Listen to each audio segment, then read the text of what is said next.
Anaximandro Amorim é formado em Direito e apaixonado por literatura. Com mais de 2 décadas de carreira literária, o escritor possui várias publicações, entre contos, crônicas, poesia e romance.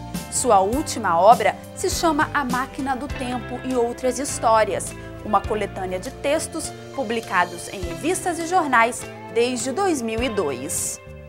Olá, está no ar mais um programa Um Dedo de Prosa. É o nosso espaço aqui na TV Alice para falar sobre literatura e conhecer as novidades do mercado literário capixaba. Hoje, o programa Um Dedo de Prosa vai conversar um pouco com o escritor Anaximandro Amorim. Anax, seja muito bem-vindo ao nosso programa. Obrigado, Gabi. Muito obrigado. Bom, o Anax já é um colega, do programa Um Dedo de Prosa, já é um parceiro do nosso programa, já veio aqui outras vezes, o que é muito bom, porque para mim significa que você sempre tem novidade. E hoje não é diferente, né? Nós estamos aqui com um livro lançado recentemente, que é o livro A Máquina do Tempo e Outras Histórias. Um novo livro aí para sua coleção de publicações, um livro que marca um momento da carreira literária, da sua carreira, que são 20 anos de carreira. Vamos conversar um pouquinho sobre isso. Primeira coisa, para início de conversa, como é que surgiu a ideia de lançar esse livro? Bom, esse livro, como a Gabi falou, ele marca meus 20 anos de carreira literária. Comecei muito jovem, comecei precocemente, aos 15 anos de idade, e nunca parei até então. A ideia de lançar o livro vem, primeiramente, de um exercício de prosa que eu me autoimpus, que é de escrever crônicas, textos curtos, crônicas e contos, mais crônicas, de 15 em 15 dias. Eu tenho um site, nesse site eu publico os textos, e aí, incentivado por amigos, por família, por que não colocar isso tudo em livro e lançar? E mais do que um lançamento de livro, como a gente falou, é um lançamento de aniversário desses 20 anos de carreira. Eu comecei em 94, na Felive, com um livro de poesias. Esse livro, A Máquina do Tempo, são 46 textos curtos, dentre contos e crônicas, e são textos, podemos dizer assim, que fizeram um sucesso tanto no site quanto em outros veículos de comunicação. Eu escrevo muito para revistas também, para jornais, até fora do Brasil. Daí surgiu a ideia de lançar esse livro. E todos os textos foram publicados em alguma plataforma, ou revista, ou jornal, ou no próprio site, não é isso? Sim, os textos já foram publicados em plataforma e agora eles foram, o que a gente chama de coligidos, eles foram colecionados, colocados no meio físico, no meio de livro, até como uma forma de eternizar esse trabalho. E esses textos são textos antigos? Não necessariamente. Eu tenho alguns textos, eu tenho um texto de 2002, o período de 2002 a 2012, mas a grande maioria dos textos é de 2011 para frente, então não são tão antigos assim, 2011 2012, que foi o período em que eu fechei a escolha, são 46 textos, como eu havia falado, eu fechei a escolha desses textos para publicar em livro. Claro que já tem mais coisa, tem mais novidade, coisa até mais recente, mas esse fica para um próximo livro. Como é que foi o processo de escolha dessas crônicas? Você utilizou algum critério especial ou alguém te ajudou a escolher? Como é que foi isso? Como alguns textos foram publicados em meio virtual, a possibilidade de interatividade é maior. Então, eu escolhi aqueles mais comentados, aqueles mais curtidos, também coloquei isso em redes sociais, aqueles que foram publicados em revistas, em jornais, mas que tiveram um retorno dos leitores por meio de carta, por meio de publicação, por meio de e-mail. Quando eu digo carta, é carta do leitor, Por meio de e-mail. Foram os critérios que eu utilizei para conseguir juntar esses 46 textos e colocá-los em livro. Anax, as crônicas que estão no livro, elas têm algum tema em comum? Gabi, na verdade, elas têm vários temas, porque crônica é um recorte da realidade, uma pincelada da realidade que a gente traz para o lado da literatura. Mas a gente pode dizer que a tônica do livro, o assunto principal do livro é o tempo, como a gente vê inclusive até na capa do livro. E no título também, A Máquina do Tempo, que tem a ver também com máquina de escrever, é o título de uma crônica, e que acabou se tornando a temática principal, a capa e tudo mais, e é também o fio condutor dos outros textos. E a escolha dessa máquina de escrever na capa não é à toa. Não. Conta para o pessoal de casa. Eu já sei a história, conta para o pessoal de casa. Essa máquina de escrever é da minha mãe. Essa máquina é uma Olímpia, é uma máquina da República Federal Alemã, Alemanha Ocidental, que foi presenteada pelo meu avô. Ela era portátil, vinha numa maleta, e acompanhou a minha mãe esse tempo todo, até ser suplantada pelo computador, né? E eu aprendi a digitar, fala-se datilografar na verdade, né? Mas digitar ou datilografar como queira nela. Essa máquina existe, ela funciona perfeitamente e incrivelmente. Descobri que existe fita para máquina. Mas atenção, deixando bem claro, em leitores, eu escrevo no computador, tá? Não escrevo na máquina, não. E por que escolher essa máquina de escrever? O que ela significa para você e qual é a relação dela com os textos? A máquina de escrever tem a ver com a crônica A Máquina do Tempo. Foi uma história que aconteceu comigo. Eu fui a um banco, eu sou correntista, e vi uma pessoa datilografando uma ficha. Eu perguntei para uma pessoa que trabalhava nesse banco, um terceiro, e ele falou, olha, realmente existe uma ficha que só sendo datilografada. E essa pessoa é fera, é a única pessoa que sabe datilografia, no século XXI, interessantíssimo isso.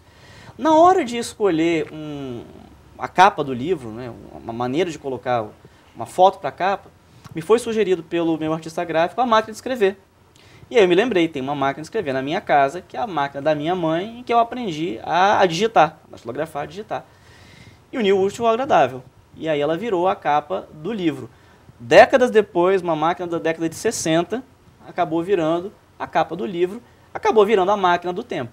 E remonta a questão do tempo. Remonta a questão do tempo. Da literatura, antigamente os escritores escreviam em máquina de escrever, os redatores de jornais escreviam em máquina de escrever. A máquina de escrever ela tem um charme, ela fala, né? O barulho da máquina, a cadência da máquina, ela fala, entre aspas, com a gente, coisa que se perdeu com o computador, que é muito mais prático, muito mais rápido, muito melhor, inegavelmente, claro. Mas a máquina ela tem o charme, e ela tem o charme do antigo também, que é insuperável, né? E, Anax, como é ver nesse livro esses 20 anos de carreira literária? É uma estrada, né? Pois é. É uma estrada e com muitas publicações, né? Já é o 6º livro, né? 6º livro, fora publicações em antologias, em revistas, em obras de referência. Eu fico muito feliz porque 20 anos atrás, um adolescente de 15 anos, cheio de ideias na cabeça, sonhava em ser o escritor. Eu acho que eu posso dizer que eu consegui transformar esse sonho em realidade. Eu nunca parei. E espero não parar. Espero que venham mais 20, mais 20, mais 20 anos. Olhar para trás me faz ver que eu tenho muito que aprender ainda. E eu tenho muito caminho a percorrer, se Deus quiser. E me deixa feliz também. Me deixa feliz porque 20 anos de carreira, 6 livros, num mercado que é muito complicado, onde os incentivos são pequenos, onde praticamente é você e você. Se você não tiver amor pelo que você faz, você não faz. Eu posso dizer para você, telespectador, que eu tenho amor no que eu faço, eu gosto do que eu faço e espero ver aí mais livros, não é verdade? E mais vezes o Dedo de Prosa. À vontade, nossas portas estão sempre abertas. Maravilha. Agora, Anax, o livro ele foi lançado por meio de um auxílio da Lei Rubem Braga. E não é sua primeira experiência com a lei, né? Você tem outros livros que já foram lançados por meio desse incentivo. Isso. Como é que foi essa experiência hoje com a lei? Está diferente das outras experiências que você teve? Como é que foi isso? É interessante porque o que acontece? Atualmente, as publicações por meio de edital ainda são a melhor forma de você conseguir veicular a sua produção artística, no meu caso, produção literária. Os editais se aperfeiçoam com o tempo. Então, eu não tenho que reclamar, foi realmente muito rápido, de uma certa forma. É claro que a gente tem que levar em consideração, é dinheiro público, é uma responsabilidade, Você tem uma série de prestações de contas, de coisas a se fazer, claro, evidentemente, mas, tirando essa burocracia que é necessária, a ideia é justamente facilitar e desburocratizar, que eu acho que é até uma tendência do serviço público atual, desse século XXI. Então, sim, foi bem mais rápido e foi bem mais fácil também. Dos meus 6 livros é o 3º, né, por edital. Também já fiz parte de comissões, então já fiz parte do outro lado. Que também não deve ser fácil. Não é fácil. Não é fácil julgar, né? Não é fácil você analisar uma obra, você tem que ter vários critérios. Infelizmente, às vezes, você frustra expectativas. Agora, eu também gostaria de dizer que, como eu vivenciei os dois lados, eu também tive reprovação, de edital. É bom dizer isso, Sim, né? sim, Porque para as pessoas em casa não ficarem Sim, desestimuladas. Claro, claro. Porque ninguém ganha todas, ninguém vence todas. Tem vezes que a pessoa acha, olha, esse projeto não está muito bom. E eu acho que isso deve ser tomado até como um incentivo para que o autor melhore esse projeto, reveja seu texto. Se você tem um texto que está sendo sucessivamente reprovado, bom, alguma coisa há com esse texto, então. E o trabalho de revisão textual, o trabalho de reanálise textual, ele é necessário, ele faz parte do processo de criação. Isso é uma coisa que o autor tem que ter em mente. No meu caso, que é o caso de literatura, o autor tem que ter em mente, nenhum texto é fechado, todo texto é aberto.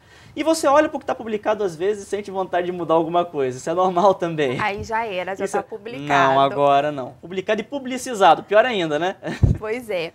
Agora, uma coisa que a gente estava conversando nos bastidores também é a questão da qualidade desse livro que se coloca. E aí, não só a qualidade da escrita, mas também a qualidade estética desse livro, né? O cuidado com a capa, o cuidado com a questão gráfica. Você coloca muito isso no livro também, né? Como é que você faz com a questão de critério, essa questão gráfica? Sim. Você acha que também está melhorando as publicações por meio de edital? Essa qualidade estética tem melhorado? E não só por meio de edital. O trabalho das gráficas melhorou muito. Nós temos aqui no Espírito Santo gráficas que não deixam nada a desejar para gráficas do eixo Rio-São Paulo. No meu caso particularmente, Gabi, eu tenho uma preocupação muito grande com a questão estética também. Com a questão textual e com a questão estética também. Por quê? Em primeiro lugar, a capa é o cartão de visita, quer queira, quer não.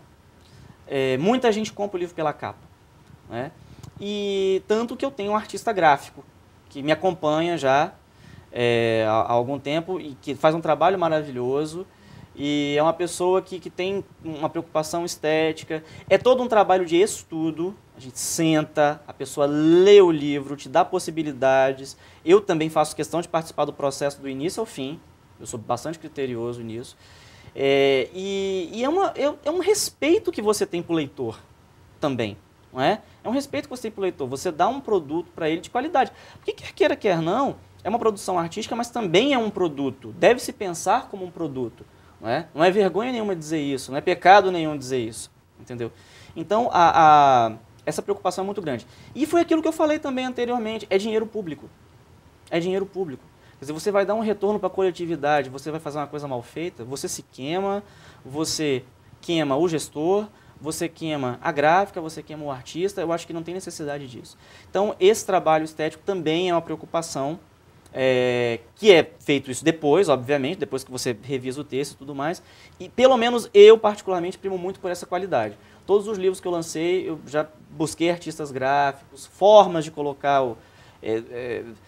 capas interessantes, que dialoguem com os textos e que dialoguem com o leitor, porque o livro é um meio de comunicação também. Com certeza. Anax, nós temos ainda muito papo, tá? O programa vai fazer um breve intervalo, mas já volta.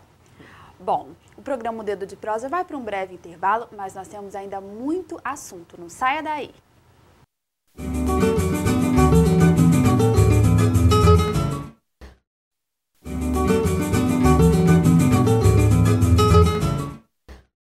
Estamos de volta com o segundo bloco do programa Um Dedo de Prosa, hoje batendo um papo com o escritor Anaximandro Amorim.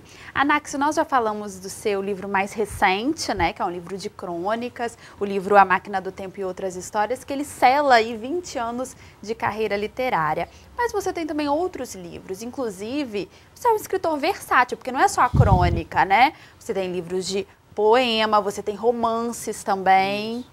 Conta um pouquinho pra gente sobre essa versatilidade. Bom, eu gosto muito de escrever, então eu tento me aventurar em todas as frentes possíveis. Inclusive eu já até escrevi roteiro, né? Não foi filmado, mas enfim, tá inédito. Eu tenho algum material inédito até. Como eu sou uma pessoa que gosta muito de escrever, eu acho que é natural a gente tentar outras frentes. Então eu já me aventurei por romance, já me aventurei por crônica, por conto, por poemas.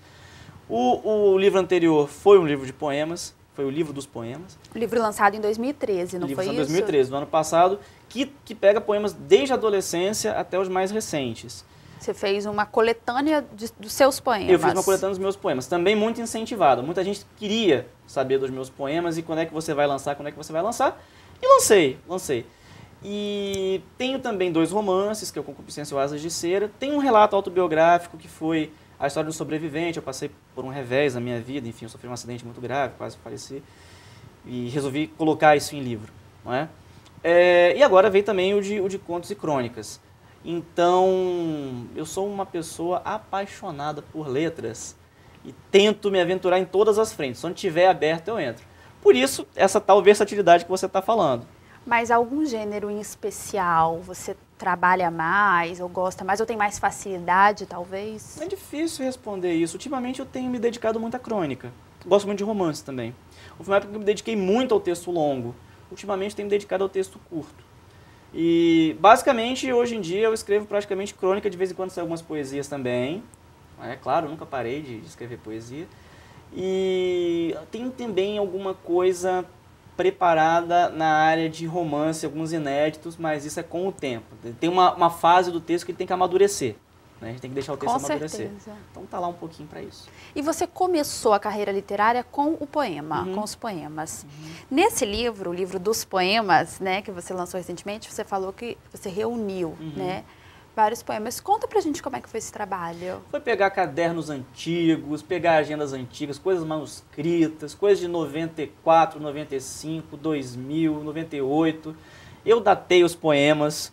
Dizem que não se pode fazer isso, né? Mas eu resolvi fazer questão porque eu acho que mostra fases. Isso mostra uma fase. São quatro partes. A primeira parte chama o livro das descobertas.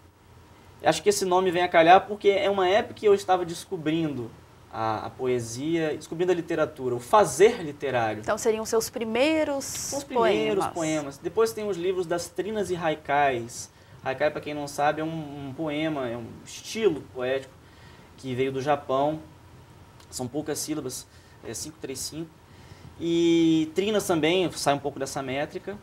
Tem um também que são poemas um pouco mais sensuais, eu chamei de livro proibido. Não tem nada de proibido não, tranquilo, dá para se ler, sem se ruborizar.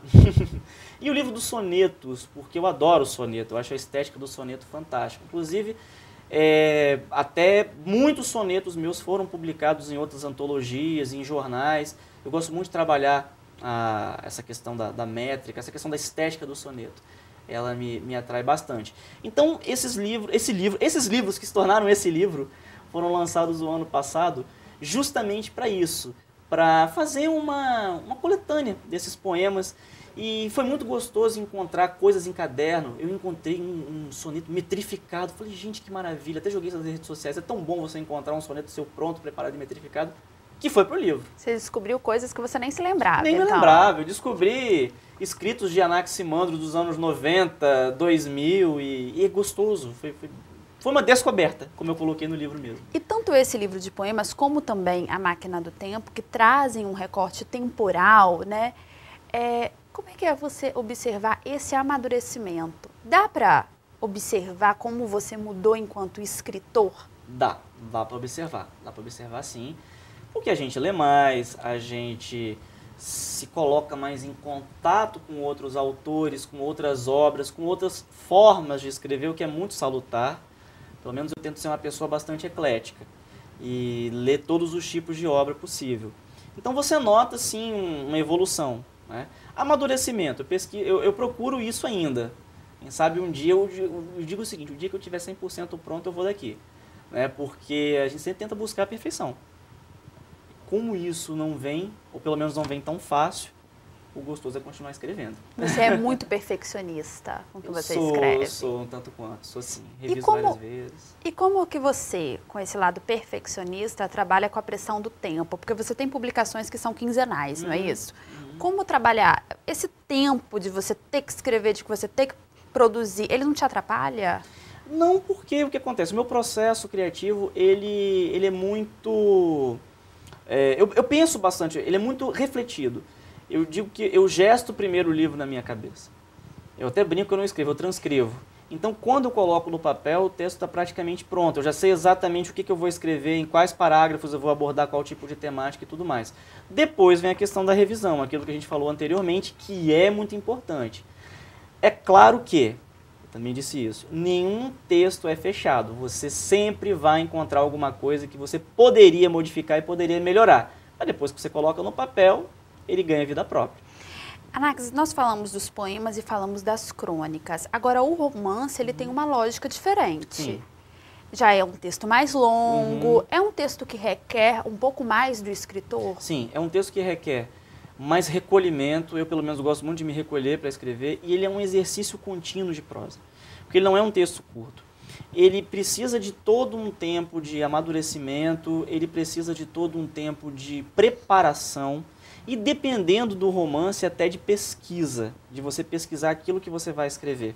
Então ele é um trabalho que ele envolve uma energia muito grande, uma carga emocional muito grande.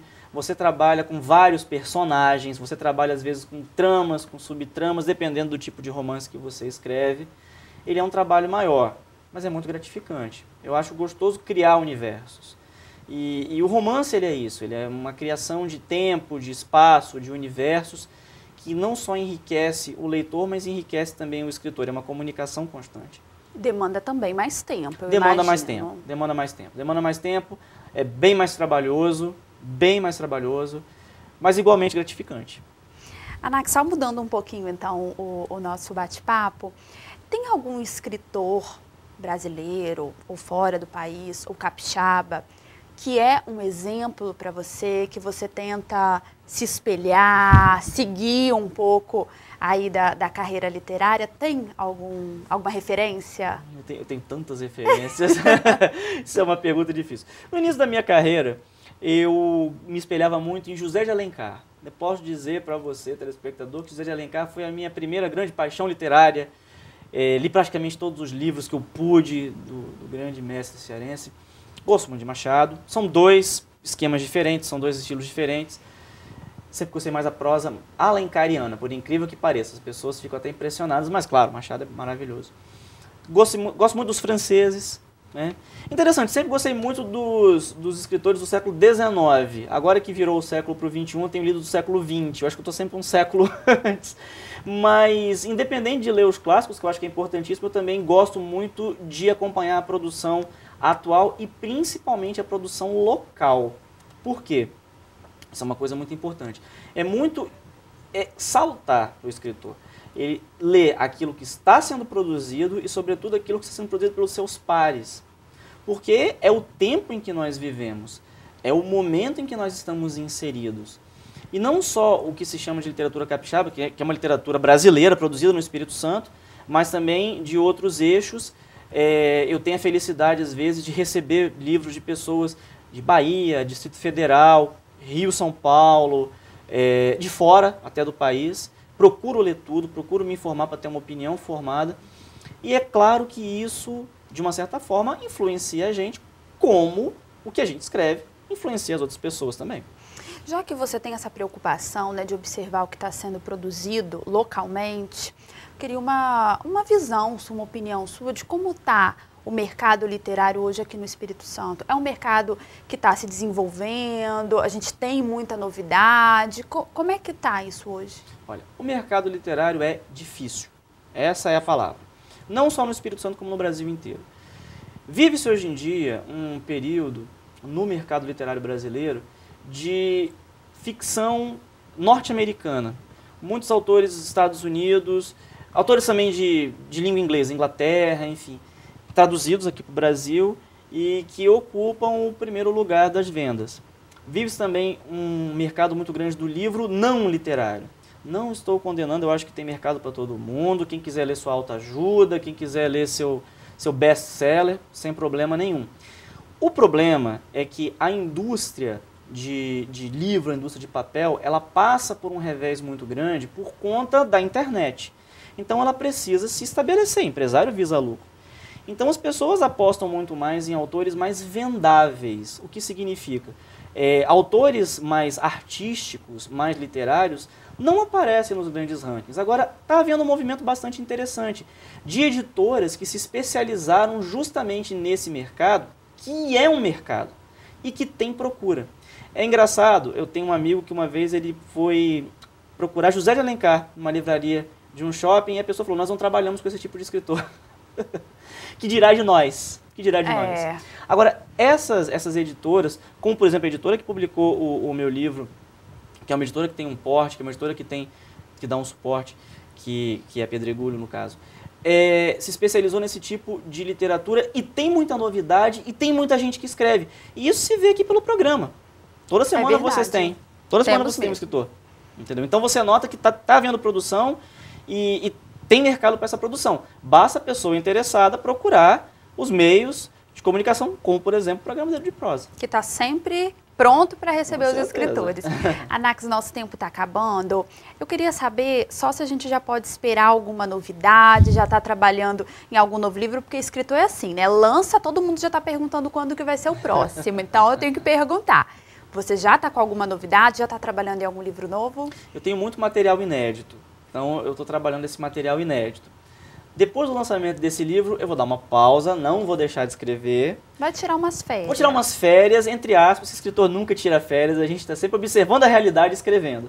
Mas eu continuo escrevendo no site, continuo escrevendo religiosamente, de 15 em 15 dias no site e publicando coisas fora também, em outros veículos de comunicação. Posso deixar o site? Claro, à vontade. Que é o www.anaximandroamorim.com.br, Anaximandro com X, Amorim com M.com.br. Tem as novidades, tem os links, tem os textos, pode interagir, pode escrever. Tem também o e-mail de contato. E essas férias, como você falou, são só de lançamento. Eu não vou parar de escrever tão cedo. Por favor. Só para esclarecer, nesse site o pessoal de casa pode conversar com você também para adquirir os livros? Sim, pode. Pode, tem né? link para isso, tem. Anax, quero agradecer muito a sua presença aqui no programa Dedo de Prosa e deixar nossas portas sempre abertas. Você já é um parceiro do nosso programa. Quando você tiver novidade, você volta. Muito obrigado, obrigado pelo convite. Um grande abraço e parabéns a vocês que dão voz e imagem para o autor brasileiro do Espírito Santo. Bom, o nosso programa Dedo de Prosa termina por aqui. Você pode nos enviar sugestões. Anote o nosso e-mail. É tvales.es@gmail.com. Eu agradeço a sua companhia. Até o nosso próximo encontro e continue com a nossa programação aqui na TV Alice, o seu canal cidadão.